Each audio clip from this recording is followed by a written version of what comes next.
Sa dinami-rami ng lalaki sa mundo, ano ang ideal guy mo?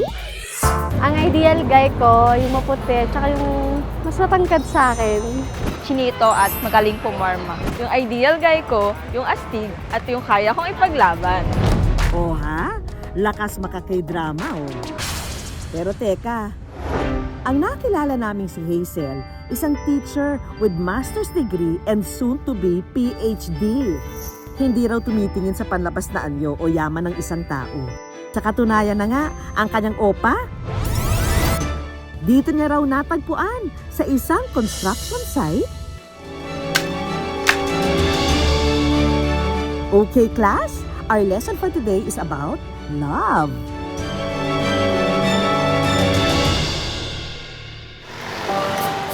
Ang pag-iibigan ni na Hazel at JR nagsimula raw noong 2010. Nung panahong yon, mag-aaral pa lang si Hazel. Habang si JR nagtatrabaho bilang construction worker sa isang bahagi ng kanilang eskwelahan. Nung nakita ko kasi siya nung una, siya lang yung tinitignan ko dun sa my school. Aminado naman daw si Hazel na nakitan din siya kay JR, pero hindi niya raw ito agad pinahalata. Sabi ko, naniwala ka dyan, baka mababae lang yan, ganun, baka babaero. Ang totoo raw kasi, hindi yun ang priority ni Hazel noon. Ano pa lang ako noon 16? Siyempre kakagraduate ng high school. Wala sa akin kasi ang boyfriend ba. Sa katunayan, namamasukan siya noon bilang kasambahay. Lunes hanggang Biyernes, ganun yung routine ko na nagkakatulong. Nagbabasa-basa lang ako. Merong akong nabasa na merong Saturday class. Yun yung sa TESDAG. Pangarap daw talaga ni Hazel maging guro, pero dahil kapos sa pera, pinili niyang mag-aral ng vocational cosmetology.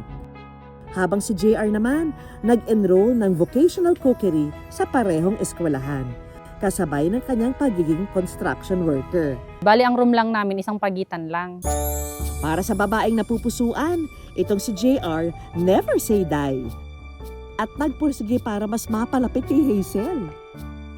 Nung pumunta ako, nagpalinis sa kanya ng kuko doon. Hanggang sa lumakas yung loob ko, sir, na kunin yung number niya. Hanggang yung mga classmate ko, kinakantsawan na rin ako na, sige na te, bigay mo na yung number. Ganun. Kaya dun ko siya unang nakilala. Binigyan niya naman po yung number niya hanggang sa nagkaroon na kami ng communication. Tinanong ko po kung may boyfriend siya, sir, o ano. Tapos sabi niya wala naman daw po. Kaya yun, niligawan ko po. Ang magagandang katangian ni JR, nakita naman daw ni Hazel. Katulad lang ng tatay ko, yung masipag, mabait.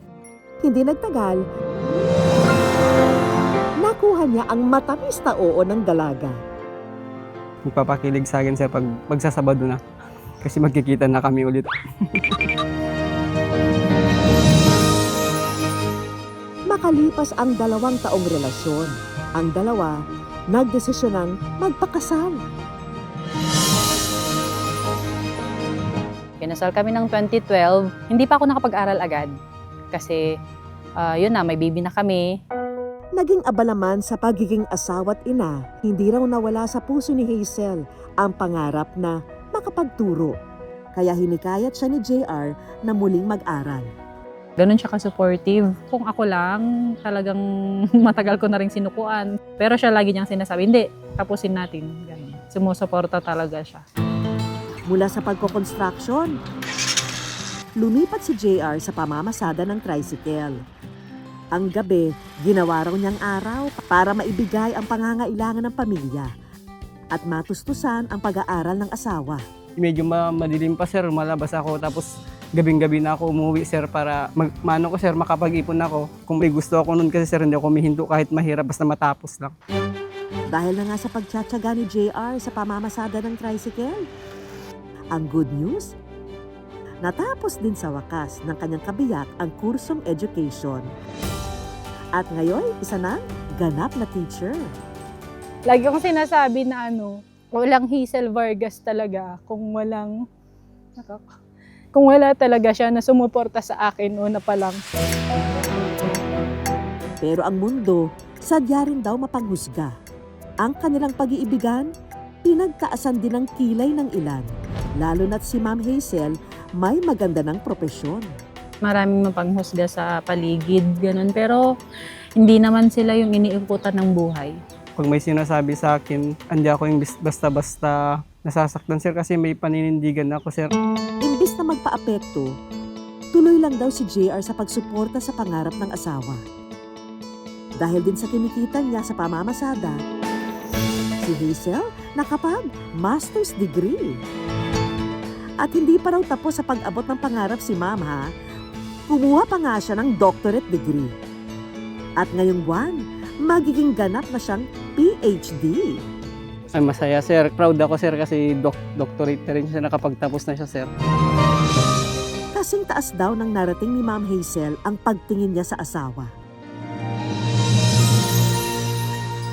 Sinuportahan ako sa lahat ng pangarap ko, kahit na para ang laki-laki, napaka-imposible ng mga pangarap ko. Lagi niya lang sinasabi sa akin na hindi, kaya mo yan, naniniwala ako sa'yo. Makakapagtapos ka, matatapos mo lahat yan. Kasi wala ka namang hindi natapos sabi niya gano'n. Kaya yun yung laging mga word niya sa akin at sobrang na-appreciate ko siya doon. Kaya kung pagmamahal lang sukat at subok na. At gaano man daw kalayo ang marating niya, uuwi siya sa kanyang pamilya. Answered prayer talaga siya sa akin. Kaya nga sabi ko kung bibigyan ako ng chance ulit na mamili ng asawa, siya ulit. Ika nga, walang mukha ang pag-ibig. Sa kabila ng mga pagsubok at muntikang pagsuko, may dahilan para magpatuloy. Dahil ang tunay na love story, hindi lang nararamdaman, kundi ipinaglalaban.